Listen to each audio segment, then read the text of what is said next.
strongly believe that the two-thirds rule is inhibiting the majority to rule. And if my founding fathers were with me today, I would have a few others who would vote with me to change the rule to, I would like to see a simple majority, or at least a compromise to 3/5. Because our founding fathers actually considered making two-thirds a vote to pass legislation in the Constitution, and they soundly rejected it. Both Federalist and Anti-Federalist spoke on this issue. Washington said, and I quote him, "The fundamental principle of our Constitution requires that the will of the majority prevail." Washington said, "If the minority are suffered to dictate to the majority, there can be no security for life, liberty, and property." They spoke that 1/3 should not have the majority rule over 2/3, who represent the will of the people because that's how they became the majority. Our Constitution protects the individual rights of the minority, but not the minority to rule over the majority. James Madison also explained in Federalist 58 why a 2/3 approval margin for normal laws had been rejected. He said in all cases where justice or the general good might require new laws to be passed or active measures to be pursued, the fundamental principle of free government would be reversed. Washington said the majority rule was the fundamental underpinning of our Constitution. Even the United States Senate came to realize this. In 1975, Walter Mondale successfully led a floor fight in the U.S. Senate to alter procedure with regards to a filibuster. They had required a 2/3 rule to have a filibuster. We are all now familiar with the 60-vote cloture rule, or 3/5. That was led by Democrats.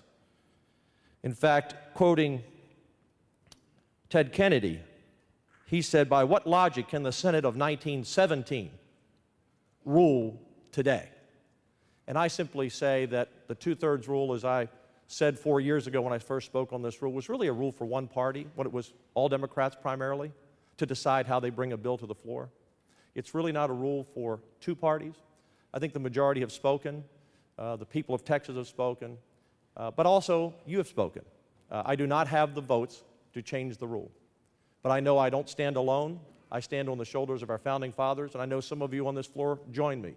Not that we want to see the minority not have their say, not have their ability to bring bills to the floor and not work together because we do so well, but simply that the majority should not be blocked by 1/3 of our body. I stand somewhat in contrast to my position 2 years ago in that I have heard from, I don't know, I'd have to say 150, maybe 200 constituents, and as we know in our districts, that's a lot on any subject when they come forward. And these are not people from one group, but they're people from a variety of different groups who feel very strongly about this 2/3 rule. I had no real idea or appreciation for the fact that the public cared as much about it as they do. And I noticed it in my own district this year. Others of you, I suspect, have noticed it as well. And I commend you for having the courage to stand up and speak on something that you believe in. And it's for that reason that I rise. Members, I feel so strongly. We've already witnessed it in this first week. The 2/3 rule requires us to all go back there and discuss and deliberate what's the best rules for this body. So we're seeing the results of the 2/3 rule as we talk at this very moment. Now, Senator Patrick, you talk about our forefathers. Let me tell you about a discussion two of our forefathers had. I have read that Ben Franklin asked Thomas Jefferson when they were designing our legislative bodies,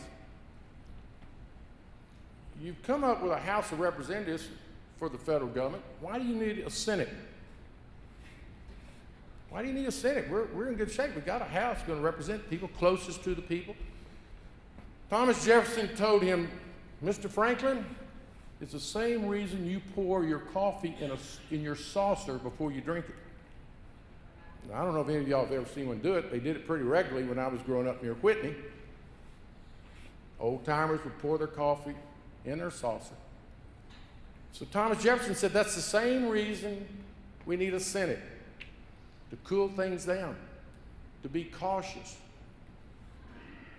Members, there is a reason why we're called the most deliberative body on earth. It's because there's only 31 of us. It requires us to talk to one another. But truly, you know, I know, it's because of the 2/3 rule.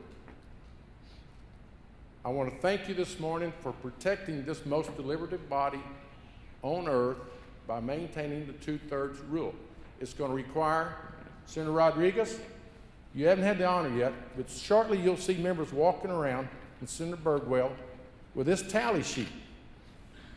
And it's going to make and continue the tradition and the reality that every one of us is important. Every 31 of us are equal.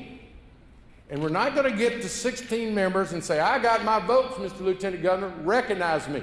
It's going to make you go past 16 to 21 and go ahead and include all 31 members. And because of that, each and every one of our districts will be protected, respected, and have a voice on this Senate floor. I want to thank you.